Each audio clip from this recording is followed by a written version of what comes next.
So how are you feeling emotionally after being at Cannes and Toronto and now Sundance? I feel, well, there were all these big festivals, and in between there were all other festivals. So pretty much I haven't seen my apartment in like a year, but so I feel very exhausted. Yeah. But I'm super happy to be here. It's like the best way to end up my journey. I mean, I couldn't have dreamed better way to finish. But at the same time, I'm relieved, but I'm also very, I think, emotional and sad in a way. Well, I had to ask you, I loved the film, and you once described the 3 taboos of humanity: incest, murder, and then cannibalism. So tell me about why you chose to explore that 3rd taboo and how that sort of informed the script. Well, there are many different things. I think the reason why I was drawn to this particular taboo is that it has a lot to do with bodies. It's like ingesting bodies, it's regurgitating bodies. I have really an obsession about bodies. I always work around them. In my first shot I did, my TV feature I did the same as well. I like to work around the transformation, the metamorphosis of bodies. I think it's a very good way to relate to a character, to first relate to the body experiences he or she is going through before trying to understand really what's is going on in this person's head. I think that the body is kind of the door to the mind in a way. You first feel and then you question yourself, why did I feel like that? Right. And that's why, so for me, cannibalism was really, it was the most obvious choice. And the other thing is that I think it's very interesting how cannibals are really treated like they don't belong to humanity. Usually people tend to qualify them as monsters or being inhuman. And it's funny because if they are in the 3 taboos of humanity, it means that it does belong to humanity, that it's part of us. Right. These taboos are taboos because we are all of us born real. with these instincts, right? And I question myself, like, why do people repress this part of humanity that bad? Why do not they want to see that? And I was trying to fight against that because I think it's very important to acknowledge the dark side of humanity in order to reflect upon it and to actually make enlightened choices and moral choices afterwards, And especially these days, I think it's really important that we don't lie to ourselves anymore. And that's what I wanted to tickle, in the audience. What is it to be human? And is this character really inhuman just because she's eating flesh, or is she actually more human than all of us in the room because she's accomplished a journey that made her build up a moral canvas? Right. Well, I love how you said the body is sort of a gateway to the mind, which is why, like, this film, it's not a horror film. It's more of a drama. Absolutely. There's coming of age elements. It's sort of a sister love story at the same time. So, are you a horror buff? Did you grow up watching horror films? Tell me about how you crafted this unique genre of your own. Cool. Thank you for that. I'm a crazy horror buff since I was a kid, and because I'm a horror buff, I can say that my movie is not a horror movie. Right. Because I did not. If I had wanted to make a horror movie, I would have done so. I would have been able to dance because this is my grammar. This is, I'm very buff, horror savvy and everything. And the thing is, for me, when I see a horror movie, I want to jump off my seat. I want to be really, really scared. Like, really, I want to not be able to sleep, really. And this is not what my intention was there. I wanted to make people uneasy. I wanted them to feel physically things, to feel like, to be so much in empathy with my character that they would actually feel at the same time as she does. But she's not scary. It's not a scary story or anything. I mean, some things do make you squirm in your seat, but not jump off your seat. It's very different. And well, there's one particular scene in a bed. No spoiler. I'm not going to, but it's not really a jump scare. I think the whole thing. I mean, I try to build up an apprehension of something is gonna happen, and you don't know why and everything. But for me, it's more of a build-up than for me. Jump scare. It's really like nothing happens, and all of a sudden, bam! You get something. You're like, whoa! But here, it's more like tension, like joining, or different elements joining in tension, and building up an apprehension. So I don't see it as a jump scare really, but I see what you're talking about. Well, also, I rarely see female sort of, you could call them, if you want to label them, anti-protagonists. We see this in male characters all the time, every Scorsese film, for example. And this character, you really challenge the audience because you do have empathy for her, but then you also question that. So in the construction of the script, were you aiming to sort of isolate the audience and then win them back? Because it feels like there is a push and pull there. Absolutely. I mean, I could not say it better. It was exactly what I tried to do. For me, it was very important to, again, build up this empathy since the very beginning, and that's why I chose hazing as a context for this metamorphosis. Because I thought, hazing, it's really about a cold establishment that is cruel and especially anonymous. This is the important part, that's completely anonymous, and the yellow orders that are completely observed from everywhere and things. And I knew that no matter what happens, that my audience would cheer for her, they would root for her, because she's facing a faceless... in veterinarian school, where she's in vet school, absolutely.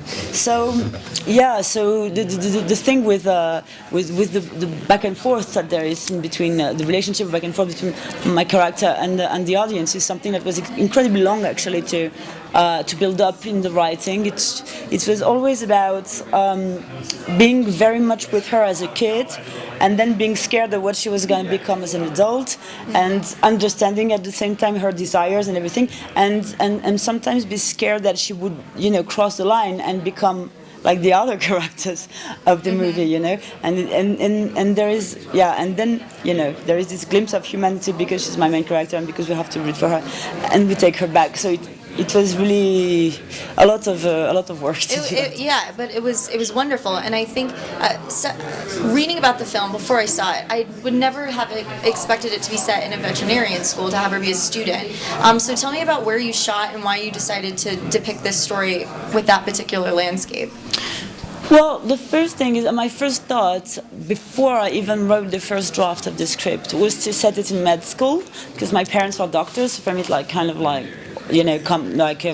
something I know. It's a ground that I know, and I thought after maybe 2 days, I thought, no, but if I set it in med school, basically, she just has a craving. She just needs to go to the morgue, have a little snack, and go up in her dorm, and no one would care because their corpses used to be opened and dissected and everything. So basically, you don't even have a short movie there. You have nothing. Yeah, there's no challenge. No challenge. And also, I thought it was a bit too. It's too dark. Too dark. It was dark. And so I decided I wanted to stay in the realm of medicine because I'm very passionate about medicine, and medicine books are actually some of my biggest inspiration when I write scripts. And I thought doing it in the vet school was very obvious because of the whole parallelism that I draw between animals and humans during the whole movie. It was really, really obvious.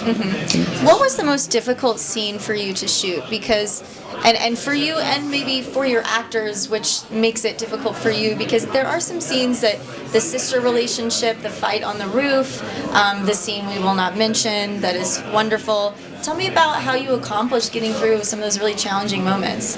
Well, the first thing is that the most difficult scenes for me were not necessarily the most difficult scenes for my actors, and vice versa. I'm sure of that. There are two types of difficult scenes. There is a difficult scene that you love, and a difficult scene that was really a bitch, and you never want to go back there. Yeah.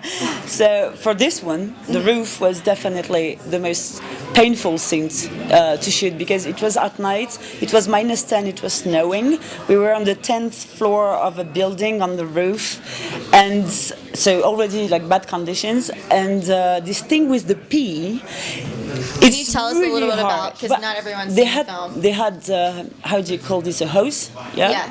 Hoses taped on their legs that we raised afterwards. The two actresses fighting. Wow. But the thing is that it sounds really trivial and stupid, but to manage to do a real flow that is believable for a girl it took like 4 hours. You have no idea, and we were freezing our asses in the snow, trying to get the good flow that is not too strong, not too up, not too down, and everything. It was a nightmare, like really a nightmare. I will never do this again. But it's also a beautiful scene because there is this, it is about cannibalism, but it is also the backbone of course, of their relationship. Is their Absolutely. sisterhood relationship. So tell me about, how much of yourself is in the film? Is that relationship from you? I know you said your parents are doctors. Tell me about like where you are in this film. Well, I'm everywhere. I mean, I'm in every character. I mean, it's funny. Usually, people tend to think, "Oh, are they your parent? Is she your sister?" and things like this. And not at all. Actually, I think I am in all of my characters. You always you think about the characters you want to build up, and then you dig in yourself in situations that were ugly for yourself, or the same, or when you were actually happy with what you said or did or whatever, and everything comes from yourself. So, for example, I mean, in terms of clothes, the older sister looks like me way more than Justine. Which is really, she was copied on my style almost. So definitely, it's really, there is parts of me everywhere, even in the father, even in the mom. So yeah, it's really the thing with the relationship. You're right. It's really for me the interesting thing about sibling relationship is that it's the most cinematographic relationship you can film, because brothers and sisters, or sisters, brother, you name it.